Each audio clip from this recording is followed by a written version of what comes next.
સરહદ પર તણાવ વધતા હવે ભરૂચમાં તબીબી ક્ષેત્રે પણ તૈયારીઓ શરૂ કરી દેવામાં આવી છે। રાજ્યભરના દવા વેપારીઓને વિશેષ સૂચના આપવામાં આવી છે, જેથી કોઈ પણ અનિચ્છનીય પરિસ્થિતિમાં દવાનો ખાટો ન સર્જાય।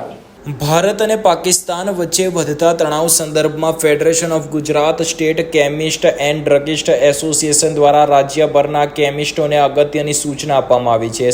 ફેડરેશને સ્પષ્ટ સૂચના આપી છે કે રિટેલ લેવલના દવા વેપારીઓ ઓછામાં ઓછી 1 થી 2 મહિના માટેનો વધારાનો સ્ટોક રાખવો જોઈએ, જ્યારે હોલસેલ લેવલના વેપારીઓએ 2 મહિના કરતાં વધુ સમય માટેનો દવાનો સ્ટોક જાળવી રાખવો જરૂરી છે। આ સૂચનાઓ એ હેતુથી આપવામાં આવી છે કે દેશમાં તબીબી અને આરોગ્ય સંબંધિત સેવાઓ સતત ચાલુ રહે અને અસાધારણ પરિસ્થિતિમાં દર્દીઓને જરૂરિયાત મુજબ દવા મળી રહે। આ અનુસંધાને ભરૂચ મેડિકલ એસોસિએશને પણ તાત્કાલિક કામગીરી શરૂ કરી છે। ભરૂચના મેડિકલ એસોસિએશનના પ્રમુખ ભરતભાઈ શાહે જણાવ્યું હતું કે ભરૂચ અને નર્મદા જિલ્લામાં અંદાજિત 1000 જેટલા મેડિકલ દુકાન ચલાવતા અને હોલસેલ વેપારીઓને ફેડરેશન તરફથી મળેલ માર્ગદર્શક સૂચનાઓ પહોંચાડી દેવાઈ છે। દવાનો પૂરતો જથ્થો ઉપલબ્ધ રહે તે માટે મેડિકલ એસોસિએશન દવાના મુખ્ય વિતરણ કેન્દ્રો સાથે સતત સંપર્કમાં છે। કોઈ પણ અનિચ્છનીય પરિસ્થિતિ સર્જાય ત્યારે દર્દીઓને સમયસર સારવાર મળી રહે એ માટે તમામ પગલાં લેવામાં આવી રહ્યા છે। આગામી દિવસોમાં પરિસ્થિતિને ધ્યાનમાં રાખીને વધુ કામગીરી હાથ ધરવામાં આવશે અને લોકો સુધી તબીબી સેવાઓ સતત પહોંચાડી શકાય તે માટે તંત્ર પ્રયત્નશીલ હોવાનું ઉમેર્યું હતું।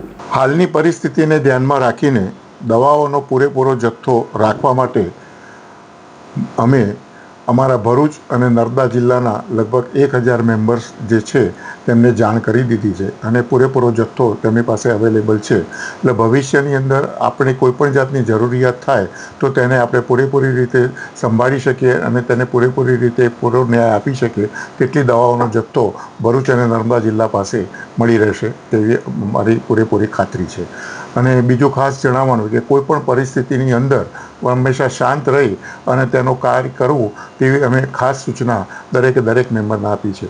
અમારા ફેડરેશન માતૃ સંસ્થા તે federation of Gujarat state chemist and druggist association તરફથી પણ અમને આ બાબતની જાણ કરવામાં આવી છે અને એ બાબતની અમારી મિટિંગો ચાલુ રહે છે અને એ મિટિંગોના ક્રક્ષ રૂપે અત્યારે કોઈપણ જાતની કાર્યવાહી કરવામાં આવે એમાં અમારી દવા બજારની કોઈપણ જરૂરિયાત ઉપસ્થિત થાય તો તે કરવા માટે અમે તૈયાર છીએ। જય હિન્દ।